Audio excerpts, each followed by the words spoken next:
A fascinating and simple solution to a very large problem. As majestic as these animals are, a woman in the African nation of Kenya says some farmers hate them. As conservation efforts have increased the mammals' numbers, the human population has also grown in places near Tsavo National Park. Encounters between people and elephants are dangerous, and even when humans aren't around, elephants are destructive, frequently trampling farmland and destroying crops. Now, however, as part of a project by the charity Save the Elephants, a small insect is helping protect farmland and protect the animals. Elephants are terrified of honeybees, so beehive fences have been set up around plots of farmland, and a recently published study found they drastically cut down on damage from elephants. Locals say the sound and the smell of the bees is often enough to drive the mammals away. Plus, the insects provide honey, which helps with expenses like school fees. It's not a solution for everyone, as many farmers can't afford the special fencing. But for those who can, it's been a natural and effective way to keep the elephants at bay.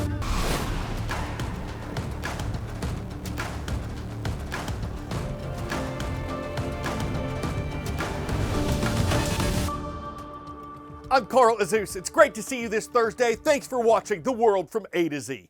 Airlines from the United States have been temporarily banned from landing in Haiti. Over the past few days, at least 3 planes have been hit by gunfire over the Haitian capital of Port-au-Prince, and its main airport was closed on Monday as violent gangs tried to lock down the city. They've overrun the capital following decades of severe and widespread poverty, government corruption, and devastating natural disasters. Earlier this year, gangs overpowered police stations and freed several thousand prisoners. And even though military forces from the African nation of Kenya started arriving in Haiti in late June, the violence has continued despite the peacekeeping mission that's supported by the United States and the United Nations. The fact that UN flights have also been suspended from landing in Haiti means less humanitarian aid is getting in for people who need it. Haiti has a new leader. He was appointed early this week. The U.S. is hoping his government will come up with a plan to restore order and stability on the troubled island. President Joe Biden and President-elect Donald Trump meeting in the Oval Office Wednesday. It's their first sit-down since Trump secured a second term. I want to thank the American people for the extraordinary honor of being elected your 47th president and your 45th president. It's a tradition for the outgoing president to host the incoming commander-in-chief after the election. But Trump did not host Biden in 2020. As he fought the election results, he also chose to skip Biden's inauguration. Campaigns are contests of competing visions.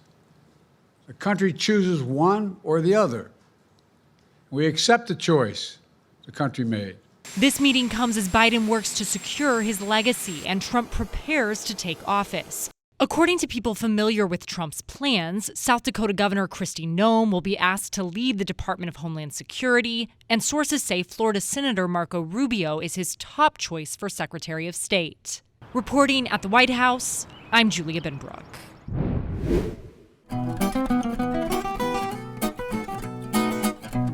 On this date in world history.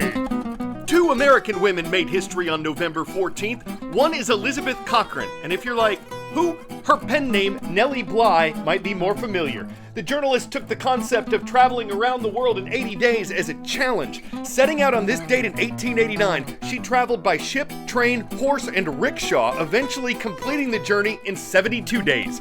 And this was the date in 1960 when a 6-year-old African-American girl attended William Frantz Elementary School in New Orleans. Her name was Ruby Bridges, and she was the first black student there, escorted by federal marshals, persevering through threatening crowds and successfully integrating the school. Word and outage. What do listeria, norovirus, and rotavirus have in common? Are they all airborne, foodborne, viruses, respiratory diseases? Unlike norovirus and rotavirus, listeria is a type of bacteria, but all 3 of these pathogens can be foodborne.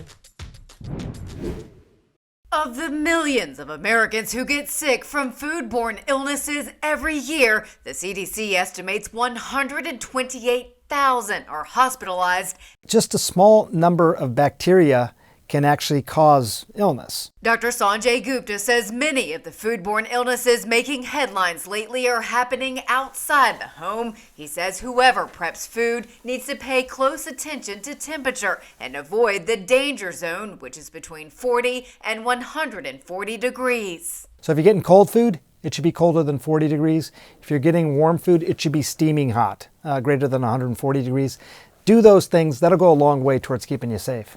The CDC says protecting against foodborne illness at home can be done with 4 simple steps. First, clean. That means washing your hands before, during, and after preparing food and after handling things like uncooked meat. You should also make sure utensils, cutting boards, and countertops are clean. And rinse fresh fruits and veggies under running water. The next step is separate. Keep raw meat, chicken and poultry, seafood and eggs away from other foods. Don't use the same cutting boards during food prep. Third, cook foods to the right temperature. Using a food thermometer is the only way to do that. Finally, chill. Refrigerate perishable food within 2 hours. I'm Mandy Gaither. Speaking of food prep, the Thanksgiving holiday is exactly 2 weeks away in the U.S., and the government reported Wednesday that the rate of inflation, the rise in prices of the things we buy, increased 2.6% between last October and this October. That year-over-year rate had been steadily decreasing for the 6 months before that. What can Americans expect in terms of Thanksgiving food prices?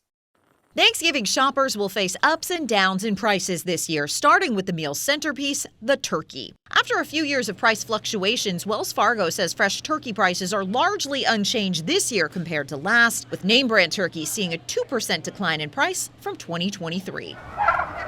Michael Swanson, chief agricultural economist for Wells Fargo, says conditions have improved for turkey farmers as the impact of avian flu has eased. They got through it mostly, but the good news is feed prices are way down. We've had a couple of really good harvests on corn and soybean meal in this country, so they can actually feed the birds for less. Stuffing, however, may be a more expensive sell, with name brands up 9% and store brands up 3%, with Wells Fargo citing trailing labor and transportation costs. And cranberries saw a bigger crop this year, pushing supply up and name brand prices down. We see about 2% more cranberries produced this year in the United States, according to the USDA. That always helps. So we're seeing brand prices down 3%. Acknowledging consumers' post-pandemic inflation fatigue, major retailers like Aldi, Sam's Club, and Target are all offering meal deals for gatherings of 4 to 10 people. A survey from Butterball found that 98% of consumers expect inflation to impact their holiday plans, up from 79% in 2023. Still, more than half of those surveyed didn't plan to make changes to save money. Working our way through the central part of the country, starting in Wisconsin, where Miss Vance's class is here from East Middle School. The Cougars are in the city of Oak Creek. We've got the Panthers on the prowl in Olathe, Kansas. Hello to Mrs. Trubaroa's class at Pioneer Trail Middle School. And we wrap from Texas, where Coach Schlick's or Schlicka's class is watching at Lyndon B. Johnson High School. The Eagles are in Johnson City.